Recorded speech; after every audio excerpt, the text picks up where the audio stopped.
ने इस मंदिर को तोड़ के मस्जिद बनाई।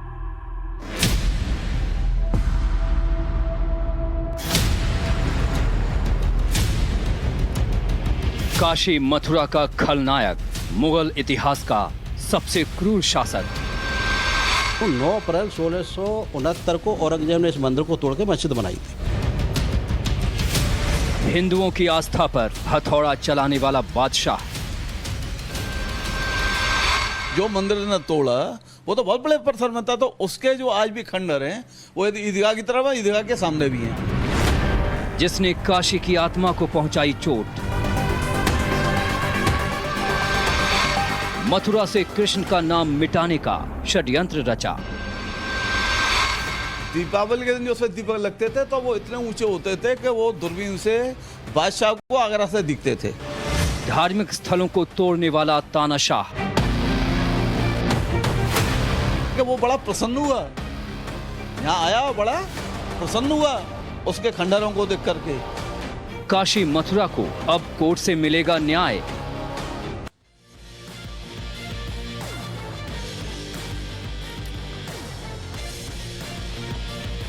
नमस्कार, मैं हूं आपके साथ अनंत।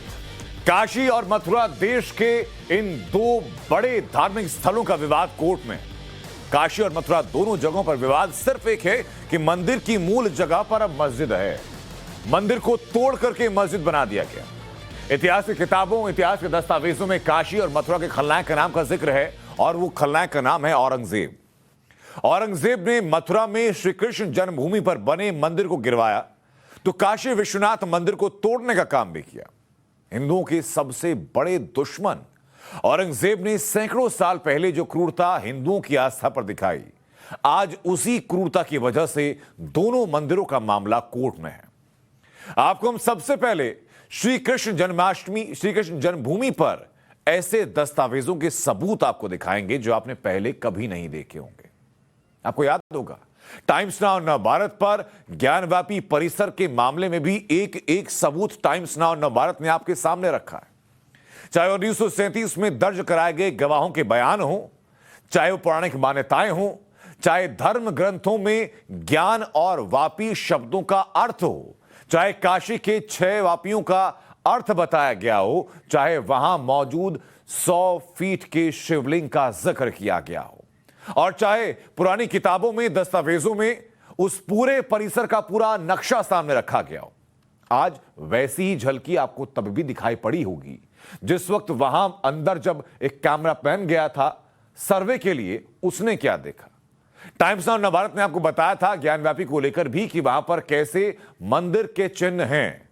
आज आपको कैमरामैन ने खुद बताया, वकील ने खुद बताया कि कैसे वहां पर स्वास्थ्य के चिन्ह हैं, कैसे मां गौराशंकर के चिन्ह हैं, कैसे वहां पर कमल बना हुआ है, और कैसे जो नींव के नीचे के पत्थर हैं वो ठीक वैसे हैं जैसे मंदिर के अंदर है। आपको तस्वीर लगातार हम दिखा रहे हैं ज्ञानव्यापी परिसर की भी और वहां के पूरे जो सबूत सामने आए हैं उनकी भी।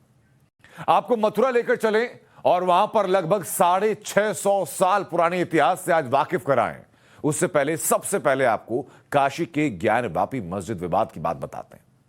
ज्ञानव्यापी के अंदर कोर्ट के आदेश पर सर्वे का काम होना था, लेकिन 2 दिनों की कोशिश के बावजूद सर्वे हो नहीं पाया। हिंदू पक्ष का दावा कि मुस्लिम समुदाय के लोगों ने रास्ता रोका, लेकिन सवाल यह उठता है कि आखिर सर्वे से कोर्ट द्वारा नियुक्त कमिश्नर को रोका क्यों गया है। एक बड़ी तादाद ऐसे लोगों की है जो कि कमिश्नर को रोके जाने के लिए बेहतर बता रहे हैं, खुश बता रहे हैं, लेकिन क्या वो कोर्ट के आदेश की अवमानना नहीं है। एक रिपोर्ट आपको दिखाते हैं और उसमें आप ये पूरी कहानी सिलसिलेवार तरीके से देखिए जरा।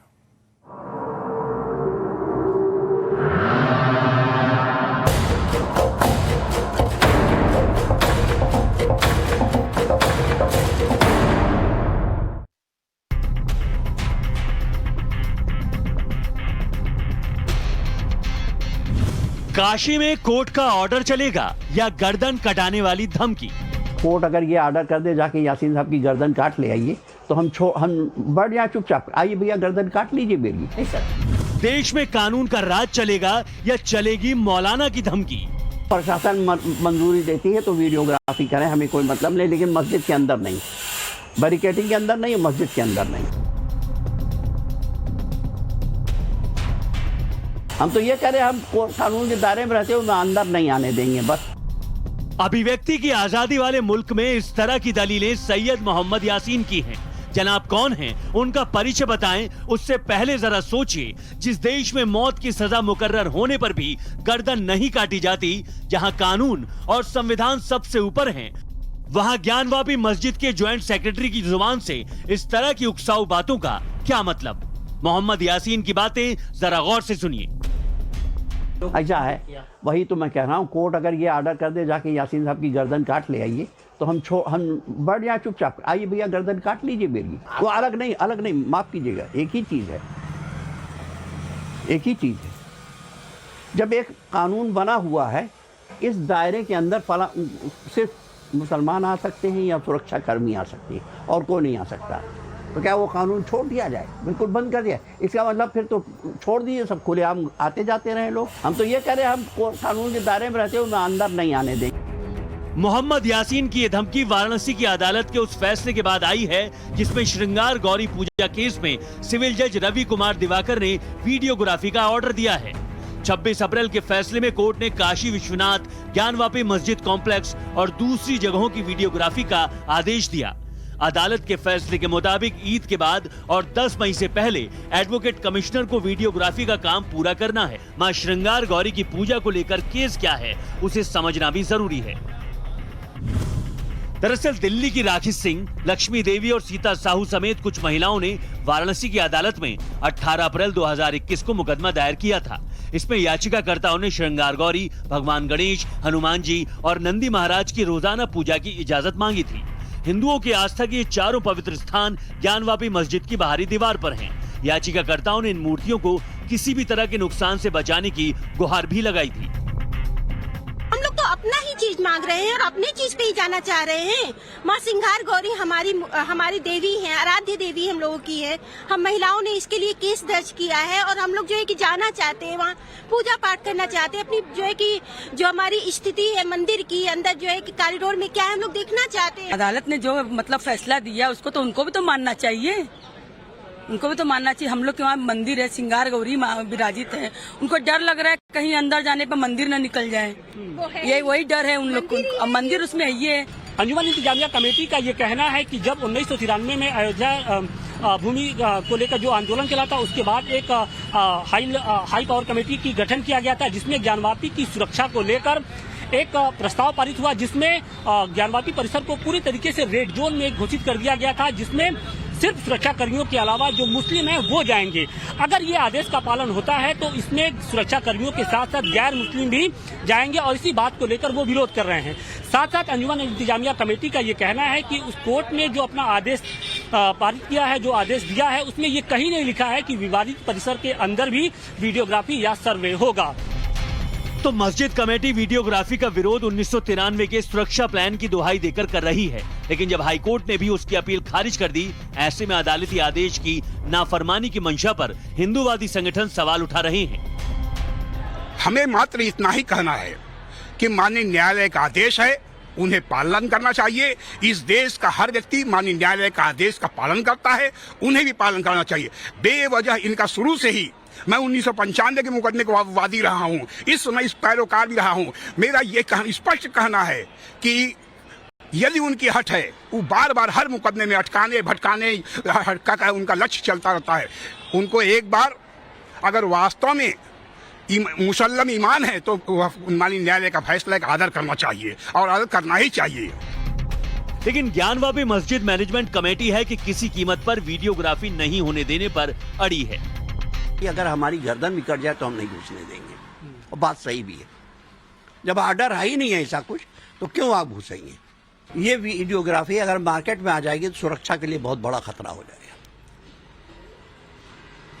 और मार्केट में आना ही आना है।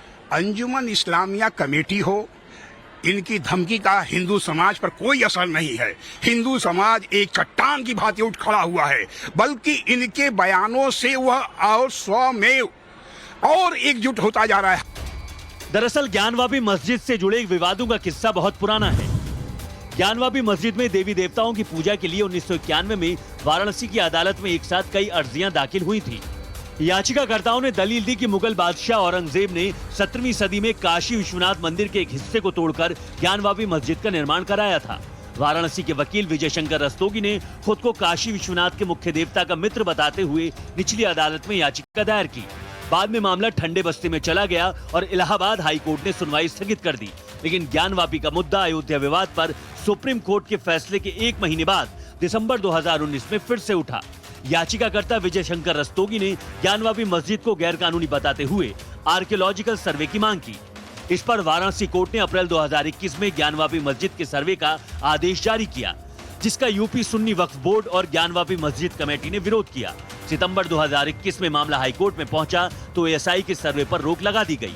हाईकोर्ट ने प्लेसेस ऑफ वर्शिप एक्ट 1991 की दुहाई देकर स्टे ऑर्डर जारी किया, जिसके मुताबिक 15 अगस्त 1947 के वक्त मौजूद पूजा स्थलों में किसी भी तरह के बदलाव की इजाजत नहीं है। ये तो रहा कानूनी किस्सा, लेकिन काशी में भगवान विश्वनाथ के मंदिर पर मुगल आक्रांताओं के हमले और ज्ञानवापी मस्जिद के बनने को लेकर कई बातें कही जाती हैं। कहा तो ये भी जाता है कि औरंगजेब की जब सेना ने जब मंदिर पर हमला किया तो उस वक्त मंदिर के महंत शिवलिंग के साथ ज्ञानवापी कुंड में कूद पड़े थे। हमले के दौरान मुगल सेना ने मंदिर के बाहर स्थापित नंदी की प्रतिमा को तोड़ने की कोशिश की, लेकिन लाख कोशिशों के बावजूद भी वो कामयाब नहीं हो पाई। भगवान विश्वनाथ के भक्तों की माने तो वो नंदी आज भी अपने महादेव के इंतजार में मंदिर के उसी पुराने परिसर की तरफ एकटक दिख रहे हैं, जिसे अब ज्ञानवापी मस्जिद के नाम से जाना जाता है। बड़ी बात यह कि अब ये नंदी की प्रतिमा काशी विश्वनाथ कॉरिडोर में शामिल हो चुकी है। आप देखिए, आप क्यों डरते हो भाई? आपको क्यों डर लग रहा है? अंधा व्यक्ति अगर जाएगा, आप ज्ञानवापी मस्जिद को देखिए, पीछे का आकार, ठीक है आप अंदर नहीं जा सकता हिंदू, लेकिन जब आप पीछे का आकार देखिए तो एक कोना मंदिर का टूटा हुआ लटका हुआ है। अब ये अदालत फिर इस तरीके से अगर फिर सारी चीज़ों की जांच और फिर उसका सर्वे और उसमें अगर ये करने तो इसका कोई एंड नहीं रहेगा। पूरे हिंदुस्तान में तमाम ऐसी चीज़ें खुलती चली आएंगी तो उसका कोई पिटारा नहीं है। दावा किया जाता है कि औरंगजेब के आदेश पर उस वक्त काशी विश्वनाथ मंदिर के एक हिस्से को तोड़कर मस्जिद बना दी गई, जिसे बाद में मुगलिया सल्तनत ने अंजुमन इंतजामिया जामा मस्जिद का नाम दिया, जो बाद में चलकर ज्ञानवापी मस्जिद के नाम से मशहूर हुई। हालांकि मस्जिद कमेटी का दावा अलग है। उसके मुताबिक मुगल शासक अकबर ने अपने धार्मिक प्रयोग दीन इलाही के दौरान काशी विश्वनाथ मंदिर और ज्ञानवापी मस्जिद का निर्माण कराया था।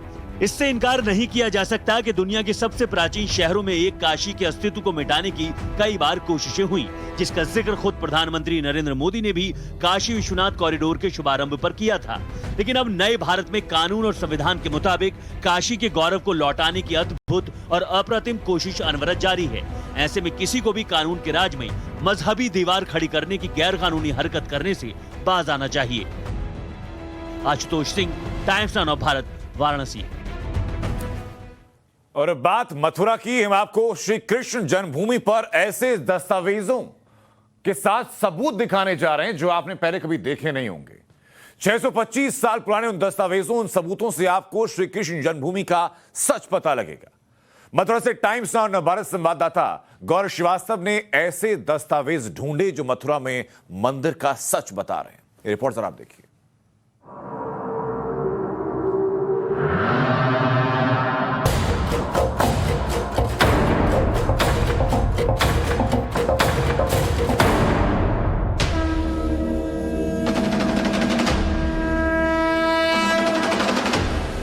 मथुरा हिंदुओं के सबसे बड़े धर्म स्थलों में से एक है। श्री कृष्ण की यह जन्मभूमि कोर्ट की कानूनी अड़चनों में उलझी हुई है। बरसों से यहाँ मंदिर और मस्जिद का विवाद चला आ रहा है।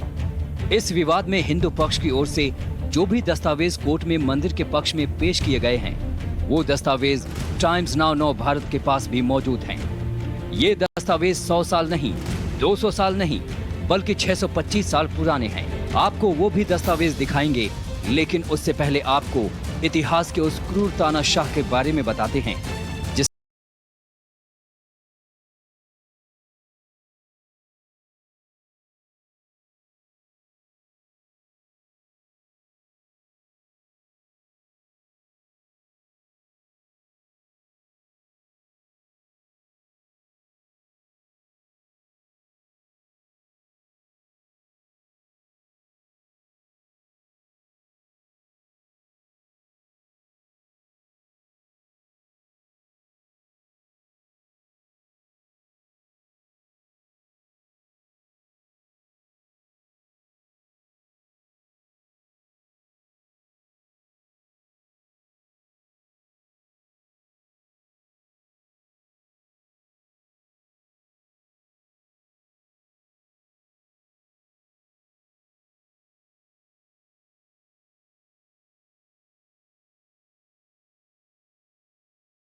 है, उसी सच्चाई को अब कानून की कसौटी से गुजरना है।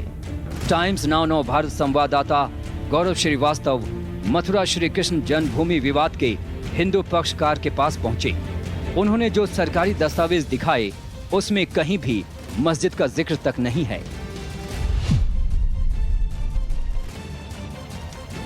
मथुरा का सच, सबूत नंबर 1, सन 1935 यानी आज से करीब 625 साल पहले का ये मथुरा का मानचित्र है।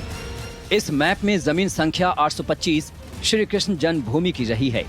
उसके आसपास कहीं भी किसी भी मस्जिद की जमीन नहीं है। मथुरा के चकबंदी मानचित्र के बाद एक और सबूत मथुरा में श्री कृष्ण जन्मभूमि का मालिकाना हक साबित करता है। मथुरा का सच, सबूत नंबर 2, सन 1424 का ये सरकारी रिकॉर्ड है। 13.7 एकड़ वाली पूरी जमीन पर मंदिर का जिक्र है। उसके आसपास की जमीन पर कहीं भी मस्जिद का है ही नहीं।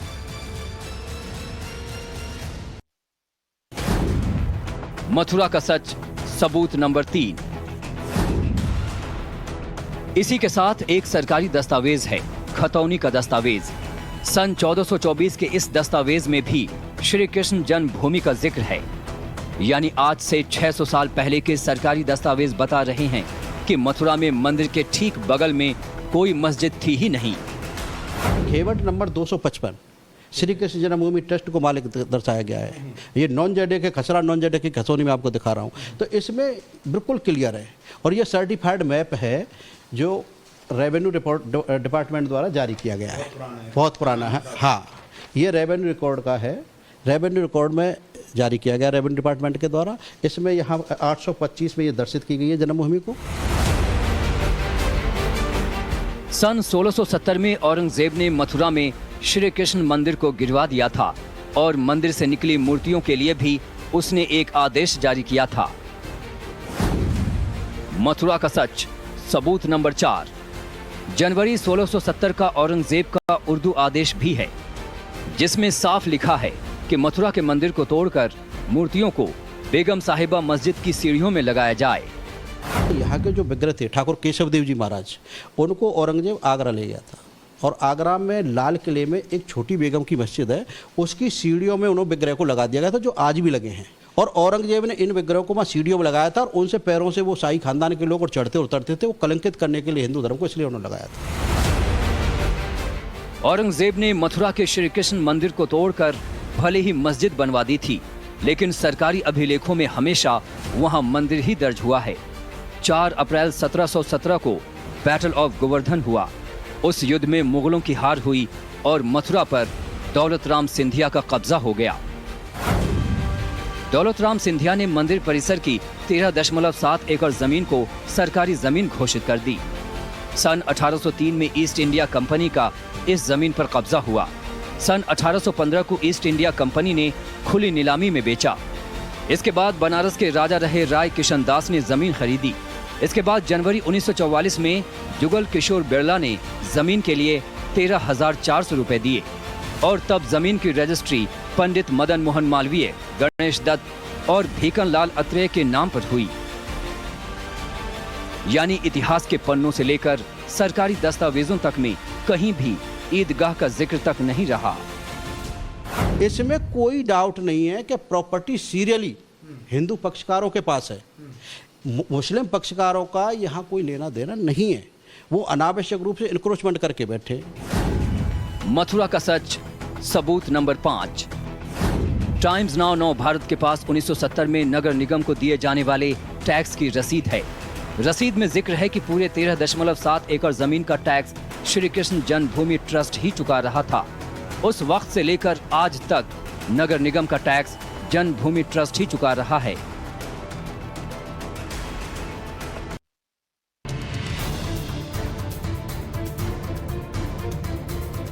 ये वो तमाम दस्तावेज हैं जिनके आधार पर हिंदू पक्ष मस्जिद की जमीन पर अपना दावा कर रहा है। टाइम्स नाउ की कोशिश है कि वो सिर्फ दस्तावेजों के आधार पर सभी पक्ष को देश के सामने रखे। श्री कृष्ण जन्मभूमि विवाद में हिंदू पक्ष का दावा है कि जिस जगह अभी ईदगाह मस्जिद बनी हुई है, वहीं पर मथुरा के राजा कंस का कारागार था। उसी कारागार में भगवान श्री कृष्ण का जन्म हुआ था। हिंदू पक्ष की ओर से मांग की गई है कि शाही ईदगाह मस्जिद को स्थानांतरित किया जाए और ईदगाह की जमीन श्री कृष्ण जन्मभूमि ट्रस्ट को दी जाए। हिंदू पक्ष की मांग है कि राम जन्मभूमि की तरह ईदगाह मस्जिद में भी पुरातात्विक सर्वेक्षण विभाग खुदाई करवाए और वीडियोग्राफी हो। कोई एक एक इंच ऐसी जगह नहीं है जहां हम खोदें 10-12 फीट और जहां से मूर्ति न निकल पड़े, अब से निकल पड़े। कोई ये कहे कि भगवान का जन्म और कहीं हुआ था क्या? यहाँ के अलावा कोई सिद्ध करके बताए। हम नहीं, जो मुस्लिम कहता है उनने कहा नहीं, तभी तो तोड़ा। अरे भगवान के लाखों मंदिर तब भी बचे रह गए थे, उनने बहुत तोड़े फिर भी बहुत बचे रह गए। नहीं, जम्मू भी बार बार मंदिर क्यों तोड़ेगा करके? क्योंकि वो मानते थे कि पुतखाना हिंदुओं का सबसे पवित्र स्थल है। हालांकि जब मुस्लिम पक्षकारों के वकील से साइंटिफिक जांच की बात पूछी गई तो उन्होंने कोई भी जवाब देने से इनकार कर दिया। कुछ चंद लोग ऐसे हैं जो धर्म के नाम पर और जाति पात के नाम पर राजनीति करने में विश्वास रखते हैं। जब राम मंदिर का मुद्दा सॉल्व हो गया और दोनों पक्षों ने माननीय सुप्रीम कोर्ट के न्यायालय को स्वीकार कर लिया, तब कोई मुद्दा बाकी रहा नहीं। एक सोची समझी साजिश के तहत फिर वो श्री कृष्ण जन्मभूमि का मुद्दा अननेसेसरी तूल दिया गया, जहाँ मैं स्थिति स्पष्ट बार बार कर रहा हूँ कि रास्ते अलग, सीमाएं अलग, ऑलरेडी समझौता हो चुका, कहीं कोई बाकी रह ही नहीं जाता। मुस्लिम पक्ष 1968 में हुए समझौते और प्लेसेस ऑफ वर्शिप एक्ट 1991 की दलील भी दे रहा है। उस समझौते के तहत 13 एकड़ जमीन में से 2.1 एकड़ जमीन मुस्लिम पक्ष को दी गई थी, जबकि प्लेसेस ऑफ वर्शिप एक्ट के तहत 15 अगस्त 1947 से पहले जो पूजा स्थल जिस संप्रदाय के पास था उसी के पास रहेगा। हिंदू पक्षकार के मुताबिक 1968 वाला समझौता श्री कृष्ण जन्मभूमि संस्थान ने किया था, न कि श्री कृष्ण जन्मभूमि ट्रस्ट ने। ऐसे में वो समझौता गैर कानूनी था। 13.37 होल एरिया है जो कटरा केशवदेव के नाम से जाना जाता है और पूरे एरिया पर श्री कृष्ण जन्मभूमि का ही जो ट्रस्ट था उसका कब्जा हुआ है और 1932 में केस डाला गया था और 1932 में उनके मुअज्जिम थे मस्जिद के, उनको हाई कोर्ट ने रिजेक्ट करके कह दिया कि ये प्रॉपर्टी हिंदू पक्षकारों की है, ईदगाह मस्जिद का यहाँ कोई हस्तक्षेप नहीं है। फिलहाल श्री कृष्ण जन्मभूमि विवाद अभी मथुरा की स्थानीय अदालत में है, जहां इस मामले में कई याचिकाएं दाखिल हैं और हर याचिका पर कोर्ट में सुनवाई जारी है। अगर निचली अदालत से फैसला आ भी जाता है तो आगे कानूनी कार्रवाई हाई कोर्ट, सुप्रीम कोर्ट तक जाएगी। यानी श्री कृष्ण की जन्मभूमि का मामला भी राम जन्मभूमि की तरह ही लंबा खींचेगा। देखना होगा कि किस तरीके से इस मामले में जो कोर्ट में केसेस डाले गए हैं, जहां पर प्लेसेस ऑफ वर्शिप एक्ट और साथ ही साथ 1968 के समझौते को चुनौती दी गई है, क्या 19 मई को मथुरा की कोर्ट इस बात को मानेगी कि नहीं, इस केस की सुनवाई करेगी नहीं करेगी, ये देखने वाली बात होगी। वीडियो जर्नलिस्ट सचिन साहू के साथ मैं गौरव श्रीवास्तव, टाइम्स नाउ नवभारत, मथुरा। और एक छोटे से ब्रेक ले रुकेंगे, जल्द वापस लौट रहे हैं कुछ और अपडेट के साथ।